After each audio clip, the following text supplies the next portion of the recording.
Imagine this. It's the middle of the night. You are sitting there staring at your wallet, typing in that long seed phrase.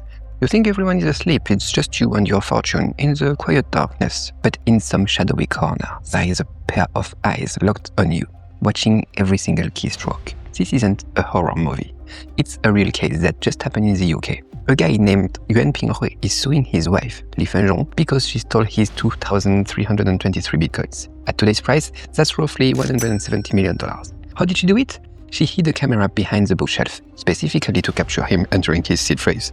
And how did the whole thing get exposed? It sounds like something out of a ridiculous spy thriller. Their daughter turned into a spy, a little spy, and ratted out mom to dad, saying mom is secretly filming you. To gather proof, the husband turned the house into a surveillance zone. He planted voice recorders everywhere. Wife filming secretly, daughter snitching, husband recording audio. This isn't a family home anymore. It's straight up pirate ship territory. Everyone is fighting over the treasure.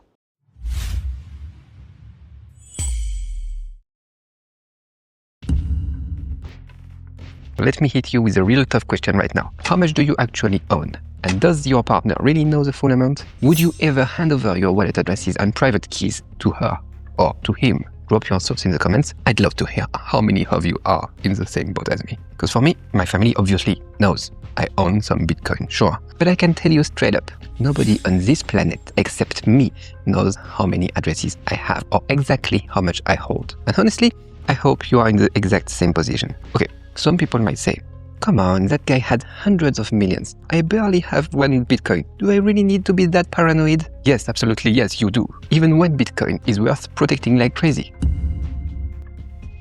I love my family more than anything, and I'd happily give them every single thing I own if something happens to me. But I will never, ever tell them all the keys while I'm alive. You have to understand one thing. Human desire is fragile, and when it snaps, it goes completely insane. Stories like this happen way too often. Take the widow of country music legend George Jones. Her live-in boyfriend of 10 years. He did what? He ran off with millions in crypto and cash. Or that hedge fund trader whose teenage stepson greatly drained over 400,000 worth of coins while nobody was looking. And then there is the financial world horror stories. The Chadwick case, for example, where a multi-millionaire shot his wife in their mansion just so she wouldn't get half in the divorce. Or the Madoff family, once a respected legal dynasty, where the father murdered his wife and kids to cover up fraud and insurance scams. What do all these cases prove? They prove that when the money gets big enough, blood ties and wedding vows can become thinner than paper. You might think, those are super rich people. We are just regular folks. We get along really great, me and my wife. That would never happen to us. But if you are married, you know it already. Even in the happiest marriage, there are moments when you think about divorce and moments when you want to strangle your partner. So be honest, in those screaming fights, when you are both at your breaking point and ready to walk out the door forever, do you really believe your partner wouldn't, just for 1 second, one split moment, wouldn't she think, if I only had that seed phrase, I could just grab the money and finally escape this messy life? That's exactly what happened in this UK case. The wife didn't steal because she's evil from birth. Of course not. It's because the marriage fell apart. They separated. Divorce was coming. In that raw, emotional moment, the Bitcoin stopped being our future, and it became her personal escape rocket fuel. Human greed doesn't hold up under extreme stress or brutal reality. It fails the test every single time.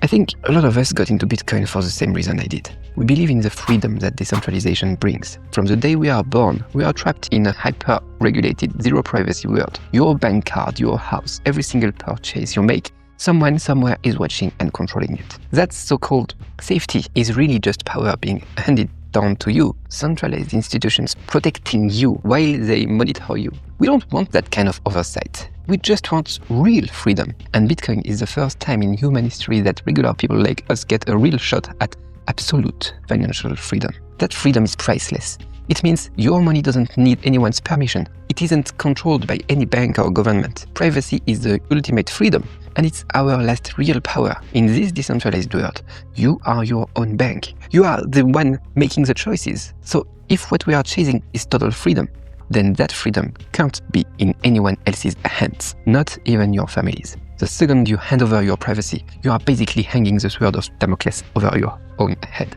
Of course, things will feel, peaceful most days, so you don't notice the danger, but when that sword drops, it's usually game over. I guarantee Yuan Pinghui regrets treating his wife like true family, because when 170 million is on the table, he was just the guy standing between her and the money. I've seen a lot of big players in this space do the smart thing. They set up separate accounts for their family members with enough money to live comfortably for life. That's what they do, because that's basically buying out human greed. That's what he should have done. Once the other person already feels financially secure and doesn't need to betray you to get rich, the worst parts of human nature gets locked down. That's why I use a cold wallet too, sharing some crypto with my family. But my real stack, that stays a complete mystery to everyone.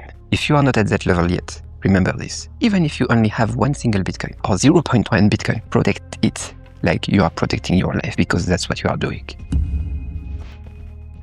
Right now, maybe you are feeling a little chill down your spine. Maybe you want to go check behind you in the shelf for any weird reflection. Just saying. I'm not telling you all this to make you paranoid about your family. I just want to share how I see things. Freedom comes at a high price. Men often search for freedom in code, in algorithms, but women tend to look for safety in control and monitoring. You can sleep in the same bed every night, but your minds might be living in two completely different universes. You are not the same person. So never, ever hand over the private key that controls your destiny to anyone. Of course, that's my personal take, that's just my 2 cents.